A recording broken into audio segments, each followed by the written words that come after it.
कमलपुर नामक गांव में बच्चा चोरी होने की खबर बहुत ही फैली हुई थी। दरअसल उस गांव से एक चुड़ैल बच्चे को चुराने का काम करती थी।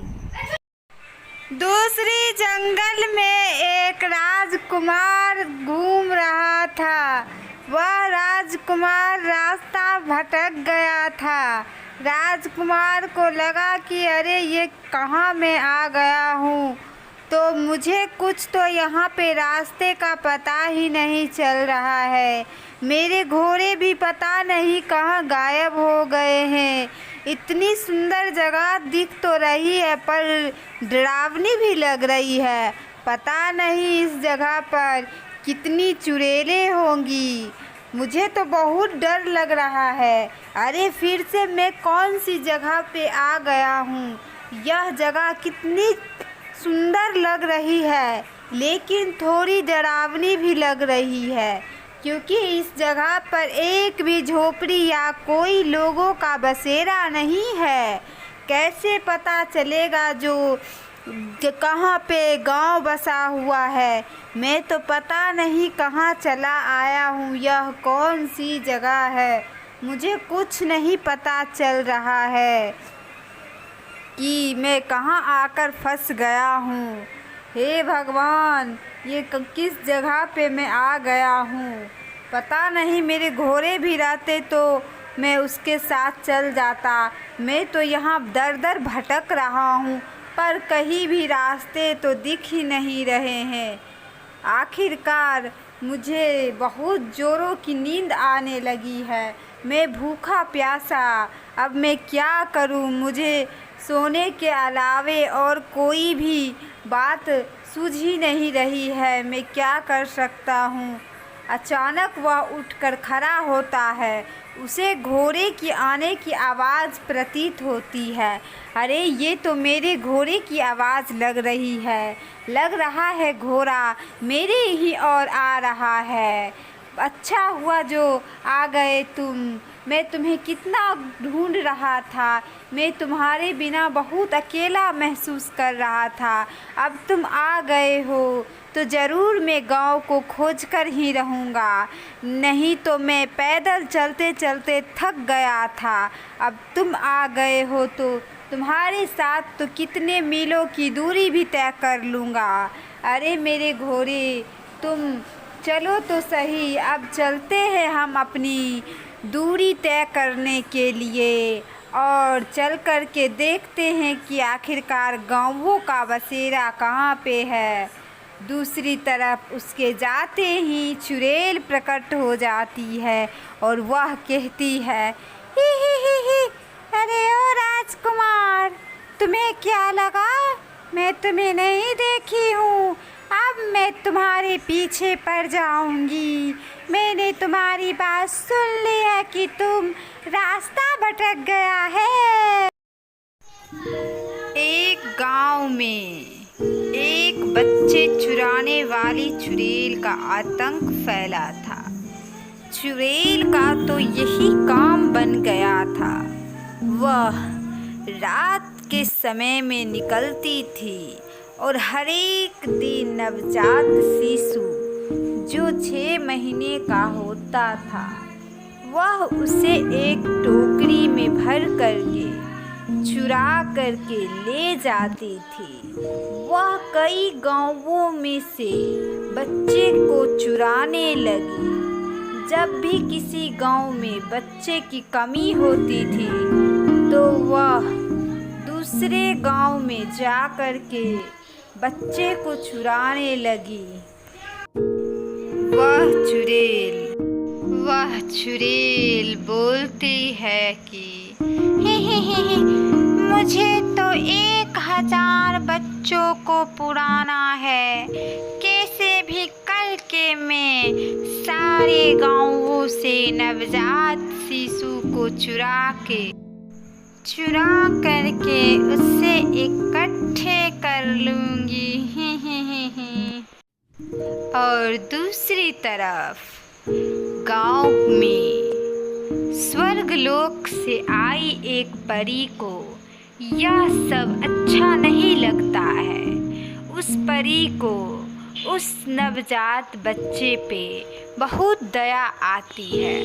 वह उसी समय सोच लेती है कि मुझे धरती पे जा कर के इन चुड़ैलों को इतने गंदे काम करने से रोकना होगा, नहीं तो यह पूरे दुनिया में अपना आतंक फैला देगी। और इसलिए मुझे आज धरती पे आना ही पड़ा। अब मैं भी देखती हूँ कि कैसे ये चुड़ैल अब गांव के बच्चे को चुरा करके ले जाती है। बहुत ही आतंक उन चुड़ैलों ने मचा लिया है। अब मैं कुछ परियों के सहारे, कुछ परियों के जादू के मदद से एक ऐसा सुरक्षा कवच बनाऊंगी कि जब भी चुड़ैल इस गांव के बच्चे को चुराने की कोशिश करेगी, वह आग के घेरों में घिर जाएगी और गांव के चारों तरफ आग लग जाएगी, जिससे वह चुड़ैल बाहर नहीं जा पाएगी और वहीं पे जल जाएगी। अब मैं भी देखती हूँ कि कैसे इन चुड़ैलों की शक्तियाँ कम होती है। और अब मैं कुछ दिनों तक इसी धरती लोक पे रहूँगी और पूरे गांव वालों की मैं रक्षा करूँगी, क्योंकि भगवान ने मुझे इसीलिए बनाए हैं। अच्छे कर्मों की वजह से ही तो मैं स्वर्ग लोक की परी बनी हूँ। तो मैं कैसे बुराई को हराऊंगी। बस कुछ ही दिनों की तो बात है, फिर मैं अपने स्वर्ग लोक में तो चली ही जाऊंगी, लेकिन मैं एक ऐसा काम करके जाऊंगी जिससे ये गांव वाले अच्छाई के प्रति जागृत हो। मैं पूरे रात इस गांव में पहरा दूंगी, मुझे सोना भी पड़े तो इसी गांव में सो जाऊंगी।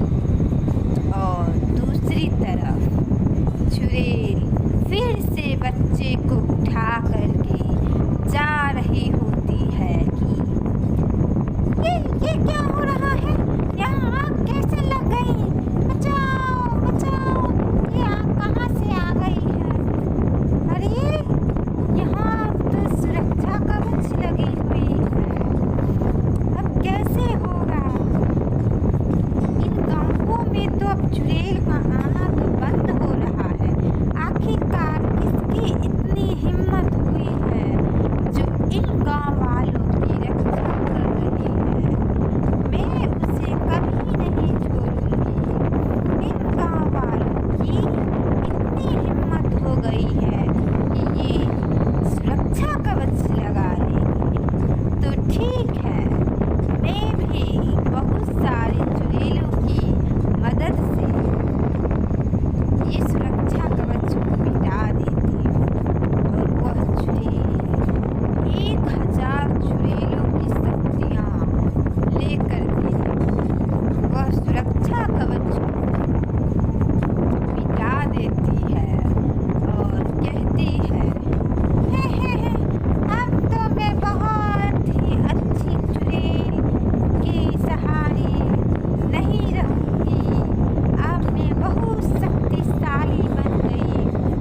देखती हूँ कि इन गाँव वालों को कौन बचाता है, लेकिन सबसे पहले यह जानना जरूरी है कि आखिरकार यह सुरक्षा कवच, इसकी इतनी हिम्मत हो गई है कि अब ये सुरक्षा कवच भी लगाने लग गए हैं। इन गांव वालों को तो मैं ऐसी सजा दूंगी जिससे देख कर के ये पूरे गांव वाले डर से मर जाएंगे। ही ही ही ही ही ही। दूसरे तरफ एक मंदिर में एक बुढ़िया पूजा करने के लिए आती है। तभी उस बुढ़िया के सामने एक भिखारी आ जाता है और वह कहने लगता है कि अरे दादी अम्मा, मुझे कुछ पैसे दे दीजिए। मैं रोज़ दिन इसी मंदिर के पास रहता हूँ और मेरी यही आशा है कि आप मुझे कुछ भिक्षा दे देंगे। दादी अम्मा, मुझे कुछ दे दीजिए, क्योंकि आज किसी ने भी 1 रुपये तक का दान नहीं किया है। मुझे दान दे देंगे तो भगवान आपका भला करेंगे। दादी अम्मा बोलती है, अरे बेटे, मैं तो यही के लिए आई हूँ। मेरा अब बचा ही क्या है। मैं तो यही दान पुण्य करके अपने भगवान की नज़रों में अच्छी बनना चाहूँगी। इन रुपये पैसे का क्या है। रुपये पैसे तो इसी धरती पे रह जाते हैं, बचते हैं अच्छे कर्म। अगर मैंने अभी तुम्हें नहीं दिया दान में तो भगवान मुझे नरक लिख देंगे। और पैसे का क्या है, वे तो आते जाते रहते हैं। हमें हमेशा गरीब और निर्धन लोगों की मदद करनी चाहिए, चाहे उसके लिए ज़्यादा रुपये की ना तो 1 रुपये की भी जितनी क्षमता होनी चाहिए उतनी ही दान करनी चाहिए। पर दान करने से अच्छे कर्मों की पहचान होती है बेटी। मैं तो प्रत्येक दिन आती हूँ इस मंदिर में पूजा करने के लिए, तब तो तुम दिखाई नहीं देते हो। तभी वह बोलता है, दादी अम्मा, मैं पास के मंदिर में जाता था, लेकिन वहाँ पे अन्य भिखारी आकर के उन्होंने मुझे भगा दिया और कहा कि ये मेरे जगह हो गए हैं, अब से तुम यहाँ पे भीख नहीं मांगोगे। तो इसलिए मैं इस नए मंदिर में आया हूँ। तभी दादी उसे पत्ते पर भोजन देती है। वह भिखारी प्रेम से भोजन करने लगता है और कहता है, बहुत अच्छा भोजन था। दूसरी रात फिर से वह परी आ जाती है और बोलती है, अरे ये चुड़ैल कैसे इतनी ताकतवर हो गई है कि इन्होंने सुरक्षा कवच तोड़ दिया। अब देख, अब मुझे लगता है अपनी महारानी परी से एक विशेष जादू लेनी ही पड़ेगी, क्योंकि मुझ जैसे छोटे से परी के जादू से ये चुड़ैल नहीं मानने वाली है। मैं आज ही स्वर्गलोक में जा कर के अपनी महारानी परी से बात करती हूँ कि पृथ्वी लोक पर चुड़ैलों का आतंक बहुत ही फैल गई है। साथ ही साथ वे सारी चुड़ैल बहुत ताकतवर भी हो गए हैं। इसलिए लेकिन फ़िलहाल मैं फिर से एक सुरक्षा कवच बना देती हूँ ताकि चुड़ैल इस सुरक्षा कवच के अंदर ना आ पाए। उसने तो एक सुरक्षा कवच तोड़ ही दी, लेकिन ये बहुत ही मेहनत से बनाई गई सुरक्षा कवच है और इसे तोड़ पाना तो लगता है नामुमकिन है। अब देखते हैं कि आखिरकार यह चुड़ैल क्या करती है। मैं तो पूरे गांव के चारों तरफ पुनः से एक सुरक्षा कवच बना दी हूँ और देखती हूँ कि इस बार तो चुड़ैल अंदर नहीं ही आ पाएगी, क्योंकि उन चुड़ैलों ने गांव के आधे से अधिक नवजात बच्चों को उठा करके ले गई है और वह परी आराम कर